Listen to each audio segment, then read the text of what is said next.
Salut à tout le monde et bienvenue sur ma chaîne pour une nouvelle vidéo. Aujourd'hui, nous allons parler d'alternance. L'alternance, tout le monde sait, c'est un système ici en France, du moins quand on parle d'alternance dans le cadre des études, c'est un système de formation qui permet d'allier la pratique et la théorie. Donc, on en parlera aujourd'hui et on parlera particulièrement des contrats d'apprentissage et de professionnalisation. C'est quoi les spécificités qu'il faut prendre en compte, surtout dans les contrats de professionnalisation pour les étudiants internationaux. Donc, on en parle tout à l'heure après le générique.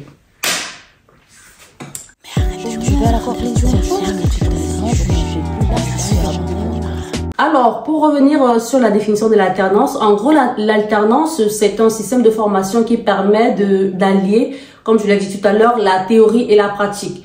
Donc, il y a une alternance entre l'école et l'entreprise, ce qui favorise quelque part un transfert de connaissances et la mise en application, en fait, dans l'entreprise. Moi, je trouve que c'est bénéfique. C'est bénéfique et l'alternance est bénéfique sur tous les plans. Vous comprendrez pourquoi tout à l'heure. Alors, on va parler des deux types de contrats que vous pourrez éventuellement signer pendant votre alternance. Il y a le contrat d'apprentissage et le contrat de professionnalisation. Le contrat d'apprentissage, la plupart sont les étudiants entre 18 et 29 ans. C'est ce qu'il faut savoir. Ce sont les critères pour signer un contrat d'apprentissage.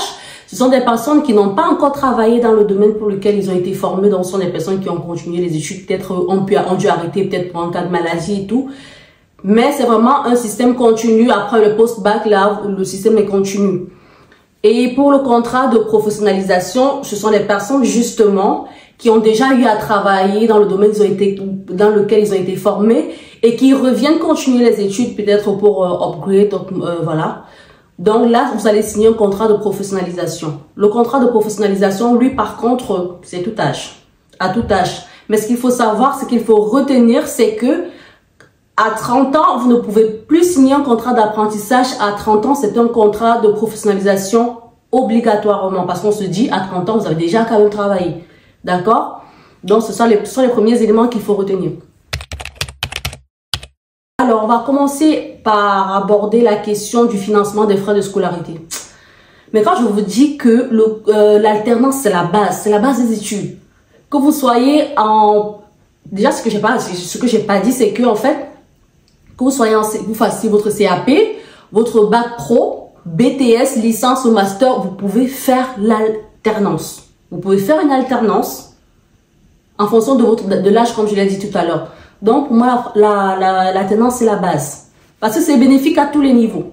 Alors, je parlais du plan financier tout à l'heure. Je parlais dans tous les sens, c'est vraiment désolé. Sur le plan financier, ce qu'il faut savoir, c'est que quand vous faites votre alternance, c'est l'entreprise, bon, par le biais de l'OPCO, on va pas rentrer dans tous les détails, ceux qui veulent pourront faire des recherches, qui finance vos études. C'est bénéfique. Donc, que vous soyez dans une école de 5 000 euros, 3 000 euros, 15 000 euros, c'est l'entreprise qui finance vos études. Ça, c'est le premier avantage sur le plan financier. Sur le deuxième avantage, c'est que vous êtes rémunéré à la fin du mois. Qui ne voudrait pas être payé pour faire les études? Franchement, moi, je trouve que c'est bénéfique en tout cas. Vous êtes rémunéré à la fin du mois. Après, la rémunération dépend de votre âge.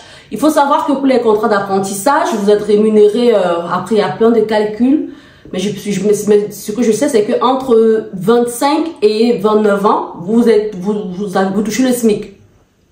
En dessous de 25 ans, il y a des pourcentages, soit 80% du SMIC, 75%. Et après, tout dépend encore de la boîte dans laquelle vous allez entrer. Vous ferez votre alternance parce qu'il y a des boîtes qui payent super bien leurs salariés. Donc, les alternances, c'est pareil. Sachant que le SMIC ici en France, je crois que c'est 1700 et quelques, si je ne me trompe pas. Donc, moi, j'ai eu des camarades, parce que moi, dans ma formation, c'était mix, formation d'apprentissage et professionnalisation, c'était mixé, qui avaient 22 ans, oui, mais qui touchaient 2200. Donc là, les chiffres que je vous donne, c'est vraiment la base, le minimum, quoi. Donc, pour le contrat d'apprentissage, c'est un peu ça, les chiffres. À partir de 25 ans, c'est le SMIC. Et à moins de 25 ans, c'est au pourcentage. Mais tout dépend de l'entreprise dans laquelle vous allez tomber. Et aussi, ce qu'il faut savoir, c'est que pour les contrats d'apprentissage, vous ne payez pas les impôts. Profitez. Vous faites des économies, vous faites voilà, vous faites votre épargne. Vous ne payez pas les impôts pour les contrats d'apprentissage. Profitez. Par contre, le contrat de professionnalisation, vu que là, on sait que vous avez déjà travaillé, donc vous avez un peu d'argent de côté, on va pas vous faciliter autant la vie que ça. Donc, à partir de 30 ans, contrat de professionnalisation, vous êtes payé au minimum le SMIC. Mais par contre, vous êtes prélevé, vous payez les impôts. Donc, vous êtes prélevé à la fin du mois. Ça fait un peu mal, mais c'est ça, c'est la triste réalité. Et après, comme je l'ai dit, tout dépend de l'entreprise sur laquelle vous allez tomber. Mais au minimum, vous avez le SMIC. Il y a des entreprises qui pourront donner 2000 €, 2200. Je ne sais pas si j'ai déjà entendu parler de 2500 je ne crois pas. Mais c'est possible. Ça dépend de l'entreprise. Pour les étudiants internationaux, écoutez bien. Là, je vais parler des permis de conduire. J'espère que vous suivez le fil parce que je vais parler dans tous les sens à un moment. Alors, pour ce qui est du permis de conduire, il faut savoir que quand vous arrivez en France, en fonction de votre pays d'origine, on pourrait vous demander de reprendre, de recommencer tout à zéro, même si vous avez un permis de conduire dans votre pays. Ça, c'est l'exemple du Cameroun, où quand tu arrives en France, tu peux conduire avec ton permis pendant la période, quand tu es étudiant, tu es en recherche d'emploi, oui, mais après, il va falloir faire le permis de conduire. Mais par contre, quand tu es en alternance, l'État te donne une aide de 500 € pour financer ton permis de conduire. Ça, c'est une bonne nouvelle.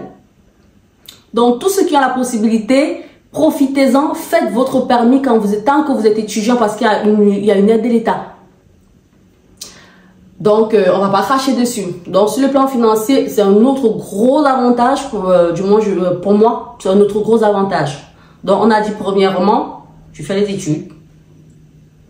L'entreprise règle tes frais de scolarité, tu es payé à la fin du mois et tu as droit à une aide de l'État pour financer ton permis de conduire. Donc pour moi, c'est tout bénéf. Sur le plan administratif, par contre, c'est ça qui est moins drôle. Pour l'alternance, il faut savoir que pour les étudiants internationaux, je préfère plus m'accentuer sur les étudiants internationaux parce que après c'est eux qui rencontrent souvent le plus de difficultés. Moi, ça a été mon cas, donc c'est la raison pour laquelle je vais vraiment m'appesantir sur leur situation. Alors, quand tu alternes, pour faire une alternance, ce qu'il faut savoir, c'est que, en règle générale, il faudra faire 1 an au minimum sur le territoire. Il y a des personnes qui m'ont dit qu'ils ont eu une alternance dès leur première année sur le territoire. C'est possible, mais moi, de ce que j'ai vu, de mon expérience, de ce que j'entends autour de moi, il faut avoir fait 1 an minimum sur le territoire. Donc, pour moi, ça, c'est le principal critère au niveau administratif. N'hésitez pas à dire en commentaire si, par exemple, vous avez eu votre alternance dès la première année et dites-nous comment vous vous y êtes pris en général. Maintenant, moi, je vais vraiment m'accentuer sur les contrats de professionnalisation parce que c'est le contrat que moi, j'ai eu à signer. Ce qu'il faut savoir, c'est que beaucoup d'entreprises françaises, moi, je parle de la France, n'ont pas l'habitude de recruter les internationaux. Donc, parfois, on peut du mal au niveau des démarches. Si vous n'êtes pas éveillé, si vous n'attirez pas leur attention, vous pouvez vous retrouver vite fait dans la merde. Moi, ça a été mon cas. Je vous raconterai plus tard. Mais en gros, ce qu'il faut savoir, c'est que pour faire une alternance en France, il faut déjà pour signer un contrat de professionnalisation, il faudrait premièrement avoir un titre de séjour à jour, ce qui est normal, logique, parce que vous êtes étudiant. Deuxièmement, il faudrait avoir un numéro Pôle emploi. Et c'est un peu compliqué quand vous arrivez directement pour les études parce que vous n'avez pas travaillé en France, donc du coup, vous n'avez pas de numéro Pôle emploi. Troisièmement, il faudrait avoir une autorisation de travail de votre préfecture. Ah oui, c'est très compliqué au niveau administratif. Et parfois, c'est aussi ça qui peut justifier la réticence de certaines entreprises pour recruter les étudiants internationaux. Mais après, je ne dis pas que c'est impossible. On a tous fait des alternances, mais c'est juste qu'au niveau administratif, c'est un peu pesant quand même. Donc, il faudra avoir une autorisation de travail de votre préfecture. Et ça, c'est l'entreprise qui la demande. Si vous ne faites pas ça, vos études, vous allez les payer plein pot. Vous serez obligé de faire un stage en fin de formation. C'est un peu compliqué. Donc voilà les 3 éléments qu'il faudrait prendre en compte pour après que vous ayez signé votre contrat ou avant de l'avoir signé. Donc moi, ce qu'il faut savoir, c'est que moi, je suis arrivée, j'ai trouvé mon alternance. Je vous ferai une autre story time sur comment ça s'est passé, quelles démarches que j'ai eu à faire, comment je me suis prise, voilà. Et les galères, les péripéties, on en parlera dans une autre vidéo. Mais ce qu'il faut savoir, c'est que moi, j'ai trouvé mon alternance dans une entreprise, plutôt bonne entreprise, très bienveillante. C'est tout ce que je voulais. Voilà, même si le salaire n'était pas trop ce à quoi je m'attendais. Mais c'était déjà bon. On va pas se plaindre. Je suis quittée de 0 à voilà, un salaire quand même. Et moi, j'ai signé un contrat de professionnalisation. Donc, j'ai commencé mon alternance normalement, sans souci. Sauf qu'en parallèle, mon dossier était en traitement au niveau de l'OPCO. Tout à l'heure, je vous ai dit, l'OPCO, c'est l'organisme qui finance la formation des alternants. Donc, chaque entreprise a son OPCO. En fait, elle cotise au niveau de l'OPCO je sais pas, chaque mois ou chaque année, je ne sais pas. Mais une fois qu'elle recrute les alternants, c'est l'OPCO qui est chargé de financer les frais de scolarité. Donc, moi, j'avais mon dossier au niveau de l'OPCO. Et je reçois un mail comme quoi on me dit le financement de mes frais de scolarité a été rejeté. Ma demande de financement a été rejetée. Je me dis, mais pourquoi en fait? C'est quoi le problème? Il faut savoir que je ne connaissais pas la procédure. Personne ne m'avait mis la puce à l'oreille. Personne ne m'avait dit comment m'y prendre, quelles sont les démarches à suivre, rien. Même pas à l'école, parce que même à l'école, ils ne savaient pas en fait. J'ai essayé de demander autour de moi. Tout ce que j'avais autour de moi, c'était des personnes qui signaient des contrats de professionnalisation, mais qui sont venues par regroupement familial. Là, c'est différent. Ça fera encore l'objet d'une autre vidéo qui, je sais pas en fait, qui était déjà sur le territoire depuis bien longtemps.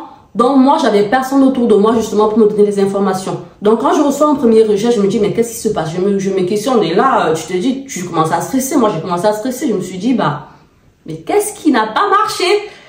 Bon, je me ressaisis, je fais des mails de relance pour bien expliquer ma situation parce qu'il me demandait justement le numéro Pôle emploi. Je ne savais pas c'était quoi le numéro Pôle emploi, ce qu'on appelle aujourd'hui France Travail. Je ne savais pas ce que c'était. Quand on m'a expliqué, j'ai dit, mais moi, j'ai jamais travaillé en France, donc je ne peux pas avoir un numéro.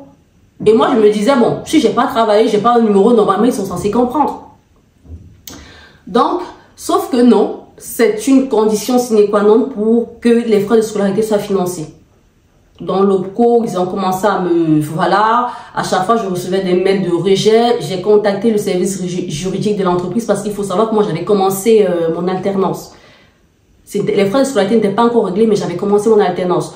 Donc il a fallu contacter le service juridique qui est entré en contact avec l'OPCO. Ils ont échangé, mais ils étaient catégoriques que non, ils ne financent pas.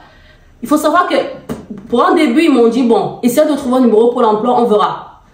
Je suis allée chez Pôle emploi pour avoir un numéro. J'ai justifié que non, j'ai déjà eu à travailler, voilà, nanana. Pôle emploi m'a dit, oui, on pourra peut-être vous donner un numéro, vous créer un dossier, mais par contre, il faudrait qu'on ait votre titre de séjour physique. Parce que, pourquoi? J'avais renouvelé mon titre de séjour, j'avais le récépissé. Et je dis, comment on voudrait la carte? On voudrait la carte de séjour dans le récépissé. Donc, il fallait attendre que ma carte sorte. Une fois que la carte est sortie, je me suis rendue à Pôle emploi pour qu'ils me disent à la fin que finalement par contre, vu que vous n'avez jamais travaillé en France, on ne peut pas vous inscrire à Pôle emploi. Mais vous imaginez le stress que moi je vivais au quotidien en fait? Non. Donc, numéro Pôle emploi, je ne l'ai pas. J'ai commencé l'alternance, ça faisait, je crois, 1 mois et demi par là. L'entreprise était littéralement en train de me mettre à la porte parce que sur le plan légal, ils n'étaient pas autorisés à me garder là.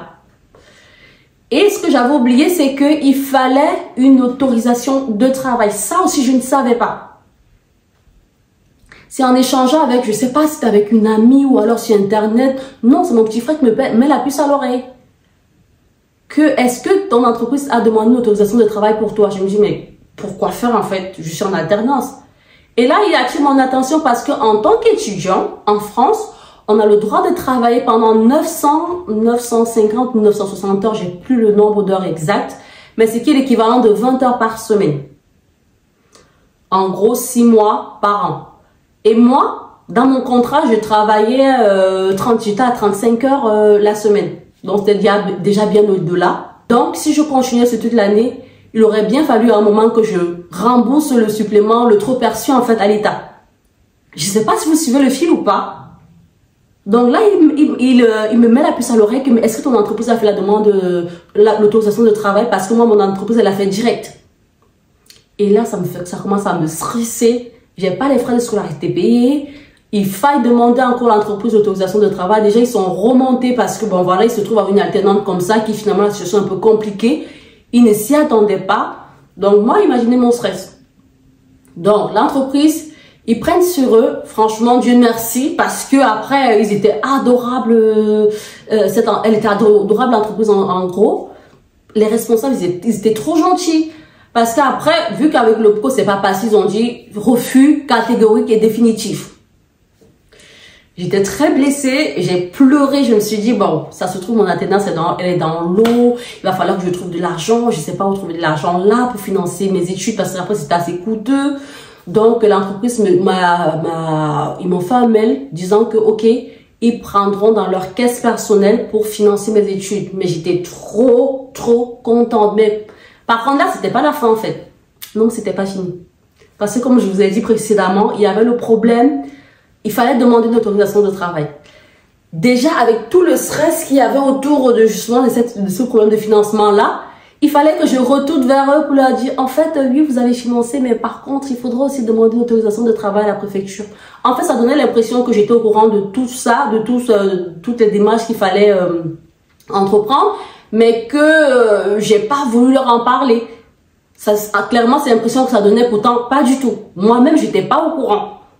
Donc, je prends mon courage à deux mains, je me dis, ça passe ou ça casse. Hein. Je fais le mail, leur disant qu'en fait, voilà, je suis étudiante internationale, j'ai pas le droit je leur explique tout dans le mail. Je leur dis ce qu'il y a lieu de faire. J'envoie à ma responsable, à ma N+1, au service juridique et tout. Ils avaient un service juridique très réactif. Ils ont directement pris le dossier en charge. La RH, elle a envoyé la demande à la préfecture. Sauf qu'à ce moment-là aussi, ça prend du temps. 1 mois, non, 2 semaines, 3 semaines. Et là, la chargée des affaires juridiques, ils ont fait une réunion et puis elle m'appelle, elle me dit en fait, ils ne sont pas autorisés à me garder en entreprise parce que j'ai pas d'autorisation de travail. Eux, ils sont déjà dans l'illégalité, donc il va falloir que j'arrête de venir travailler jusqu'à ce que l'autorisation sorte. Si elle est favorable, je pourrais revenir, mais si elle n'est pas favorable, donc basta ya. Comment j'étais stressée, Il faut savoir que, en fait, tout ce que je vous raconte là, ça s'est déroulé, ça a duré environ 2 mois. 2 mois ou plus. Donc, imaginez le stress dans lequel j'étais, en fait. Mais j'étais stressée, je lui dis, mais comment? Elle me dit, non, on n'a pas le droit, on veut bien te garder, tu vois. Même pour les frais de scolarité, on a décidé de prendre sur nous. Mais là, vraiment, pour le coup, au niveau de la loi, ils ne sont pas en règle. Donc, si d'ici la semaine prochaine, tu n'as pas l'autorisation de travail, la préfecture ne nous a pas répondu, c'est mort. Tu ne pourras pas continuer avec nous. Et là, on te donnera peut-être, elle m'a dit, on me donnera un délai de 2 semaines pour attendre. Si après les 2 semaines, on n'a pas la réponse, on suspend mon contrat. J'étais malade. J'étais pas bien du tout. J'avais la boule au ventre. Donc, j'ai commencé, après moi je suis chrétienne, donc j'ai commencé à prier. J'ai prié, j'ai dit, Seigneur, c'est toi qui m'as amené ici. C'est toi qui m'as envoyé ici. Regarde tout mon parcours en fait. Il est tellement atypique que c'est pas à ce moment-ci que tu dois s'arrêter en fait. Donc, j'ai fini la semaine d'après, c'était vraiment la dernière semaine. Et cette semaine-là, j'étais à l'école, à l'université. Donc, et là, c'était un problème qui était vraiment au sein de l'entreprise, à l'école. Mes professeurs, les directeurs étaient en réunion tous les jours avec l'entreprise. Pour moi, en fait, que oui, qu'est-ce qu'il faut faire? Parce qu'en fait, ils ne connaissent pas les démarches à suivre pour les étudiants internationaux. La plupart, je dis la plupart, je dis pas tout le monde, mais la plupart, pour avoir échangé avec certaines personnes, ils ont rencontré les mêmes difficultés que moi après. Donc, mon sujet était à la une dans l'université, en fait, au sein de ma formation, quoi. Parce qu'après, c'était une formation professionnelle. Au sein de ma formation, c'était à la une. Donc, le vendredi, c'était vraiment le dernier jour. J'étais vraiment en classe sans être en classe. Et puis là, il y a le directeur qui entre. Il me dit, Francine, est-ce que tu peux venir, est-ce que je pourrais te voir et tout? Je sors, il me dit, en fait, là, l'entreprise vient de m'appeler parce qu'ils ont reçu ton autorisation de travail. Ouf de soulagement, comment j'étais apaisée. J'ai pleuré, j'ai dit merci Seigneur parce qu'en fait, tout était dans l'eau. Donc, une année et demie de formation comme ça se retrouvait dans l'eau. pour moi, vraiment, la seule issue, c'est ce qu'il m'avait dit, c'était de finir l'année, de finir les cours théoriques et de voir si l'année d'après, je pouvais faire une alternance ou alors un stage pour clôturer ma formation. Donc là, j'ai reçu mon autorisation de travail et après, j'ai pu reprendre, j'ai pu continuer avec mon alternance. Il n'y a pas eu de question. Donc, vous voyez tout ça, en fait, comment ça peut être éprouvant, ça peut être malaisant, ça peut être frustrant, ça peut être démoralisant. Donc, c'est justement la raison pour laquelle je pouvais partager mon expérience avec vous. Pour tous ceux qui vont, pour sensibiliser, voilà, pour vous avertir, c'est un retour d'expérience. Pour tous ceux qui sont appelés à signer des contrats de professionnalisation ou des contrats d'apprentissage. Et aussi, ce qu'il faut savoir, c'est que même pour les contrats d'apprentissage, quand vous êtes étudiant international, il vous faudrait une autorisation de travail. Donc maintenant, libre à vous de soit le dire pendant l'entretien, au risque de vous essuyer un refus, ou alors peut-être de le dire une fois que vous allez signer le contrat. Vous voyez les premiers jours quand vous allez en entreprise, vous leur dites, en fait, vous savez, en fait, comme je suis étudiant international, voilà, il faut faire une demande d'autorisation de travail. Vu que vous avez déjà signé le contrat, voilà, ça pourrait mieux passer. Ça pourrait mieux passer en fait. Mais en général, on refuse pas l'autorisation de travail. En général. Moi, j'ai jamais entendu une personne dire qu'on lui a refusé l'autorisation de travail, à part si. Donc voilà, s'il n'a pas les papiers à jour ou d'autres problèmes administratifs. Donc en gros, c'est ça. C'est ce que moi, je pourrais partager avec vous au sujet des contrats de professionnalisation. Il faut vraiment être très à cheval sur toutes les procédures. Je vous ai donné les avantages. Après, les inconvénients, je sais pas. Mais il faut être à cheval sur tout ce qui est procédure et à anticiper au maximum. Pour les autorisations de travail, que ce soit pour l'autorisation de travail, votre titre de séjour, les financements et tout. Vous rassurez que vous répondez à tous les critères dès lors que vous commencez à postuler pour les alternances. Donc, du coup, moi, c'est ça, ce que je pourrais partager avec vous. Ne me remerciez pas, hein. Ne me remerciez pas. Mais après, si vous avez d'autres questions, n'hésitez pas à les mettre en commentaire. Si vous avez d'autres sujets que vous aimeriez que j'aborde, n'hésitez pas également à les mentionner en commentaire. Moi, franchement, je vous dis, je vais aborder tous les sujets. Tous les sujets. Cette histoire-là, l'histoire que je vous ai racontée, en fait, je ne l'ai pas racontée à beaucoup de personnes. C'est pour ça que je parle des murmures, en fait. Ce sont des choses que moi, j'ai vécues, que des gens vivent, mais on n'en parle pas toujours. Parfois, on peut parler autour de nous vite fait, mais ce sont de grosses frustrations, ce sont des... Voilà. Aujourd'hui, moi, j'ai décidé d'en parler, d'avoir cette plateforme-ci pour sensibiliser, pour faire un retour d'expérience, que ce soit mon expérience ou l'expérience de ceux qui m'entourent. Donc voilà, n'hésitez pas à nous partager aussi vos expériences en commentaire ou alors si vous souhaitez tourner une vidéo avec moi pour partager votre expérience, quel que soit le sujet, les études, le logement, les couples mixtes, les couples tout court, la ville, le dépaysement, l'intégration. Tous les sujets qui concernent la diaspora, moi je suis prête à les aborder. Pour un début, j'ai décidé juste de commencer par voilà, par tout ce qui est études, école et tout, les études, voilà. Parce qu'après je me dis, vu que moi je suis venue par la voie des études, il y a d'autres voies, c'est celle que je maîtrise, la voie que je maîtrise la mieux. Donc c'est pourquoi j'ai décidé de commencer par ces sujets-là. Mais ça n'exclut pas que voilà, je m'ouvre à d'autres sujets, peut-être les regroupements familiaux. Voilà. Donc, sur ce, je vous dis merci de m'avoir écouté. N'hésitez pas à commenter, liker et partager. On se dit à plus.